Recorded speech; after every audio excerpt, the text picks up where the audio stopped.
Over the last 48 hours, we have seen some pretty incredible things happening across these social media platforms, these trillion-dollar technology companies. They've really been cleaning house when it comes to people talking about hydroxychloroquine. I also just got off the phone with Del Bigtree, who was deplatformed completely from YouTube without any warning. He says he's one video away from being completely taken off Facebook. This is getting really serious. At the same time, I feel like they're kind of exposing or being exposed for what's happening at the same time. Doctor, tell me, what do you see happening, and what can you tell me that you're seeing on the inside around this censorship, specifically around this therapeutic?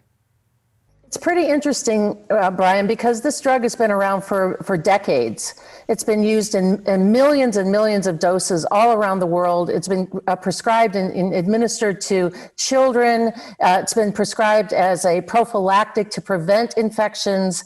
The side effect profiles are minimal when used in appropriate doses over appropriate periods of time. It's the heavy-handedness of government that suddenly has decided to fabricate studies, have skewed the data, have done everything that they possibly can to shut down the physician's right to prescribe an off-label medication for their patients that could cure them and keep them from dying. I mean, hydroxychloroquine is a drug they call it an ionospore.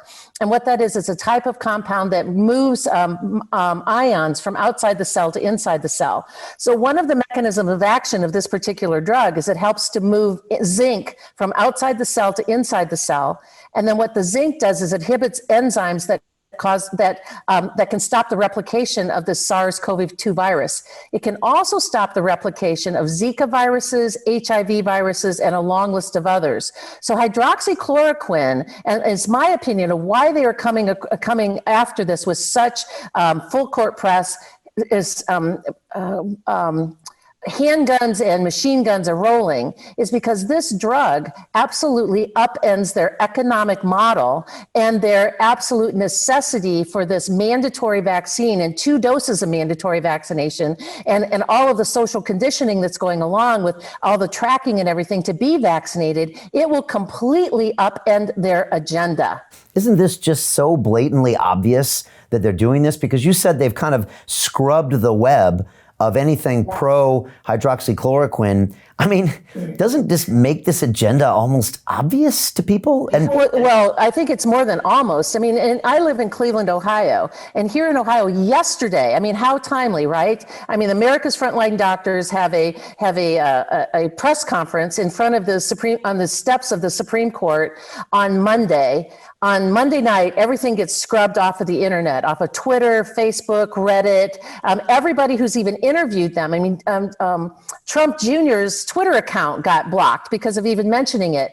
The Dave from the X22 report got censored for 22 hours for mentioning it. Other people who've actually interviewed Dr. Gold and various other people who were at that conference, their accounts have gotten shut down or they've been put in like Twitter jail just for talking about it. And so the scrubbing effect of Google, Apple, Facebook, all of these other big tech companies is just absolutely out of control. And it's all over the place in terms of avoiding freedom of the press, freedom of speech, and just the doctor-patient relationship. These are physicians who've treated thousands of patients with this particular medication and have seen it to be curative. I mean, they've also seen it used prophylactically to prevent infection. And it's not only it's so obvious of what's happening here. And it's one of those good things, Brian, that I keep talking about what are the good things that have come out of this entire lockdown situation.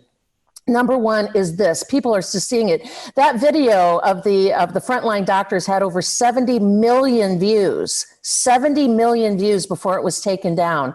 And it was probably more than that. Those were the ones that were logged. So how 70 million people are all going, here's physicians who are writing a prescription and doing it in real time, seeing their patients get well. Now they don't want anybody to know about it. And the very next day, so Monday and Tuesday, they get censored. On Wednesday, the state pharmacy board here in Ohio puts out this declaration, this declaration that says that all physicians are hereby prohibited from prescribing hydroxychloroquine even to patients who have been on Plaquenil for a long period of time, which is the trade name of hydroxychloroquine that has been used for decades for people that have rheumatoid arthritis for pain conditions. Now you have to actually get permission from the state pharmacy board to even prescribe a drug for a patient that's been on it for a long time. If you want to prescribe hydroxychloroquine, they have to be enrolled in a clinical trial.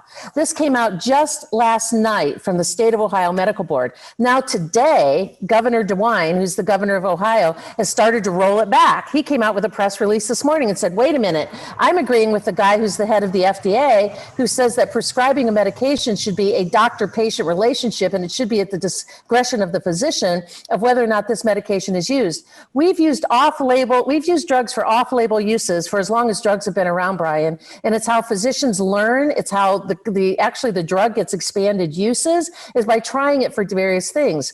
And with this known mechanism of action of this being a zinc ionophore, it suddenly explains why it works, why this malaria drug works well. But the key is the fact that it's also can be used to prevent other types of infections. It's going to upend their entire vaccine program about coronavirus and what they're trying to do to mandate vaccines and to mandatorily vaccinate everybody around the world.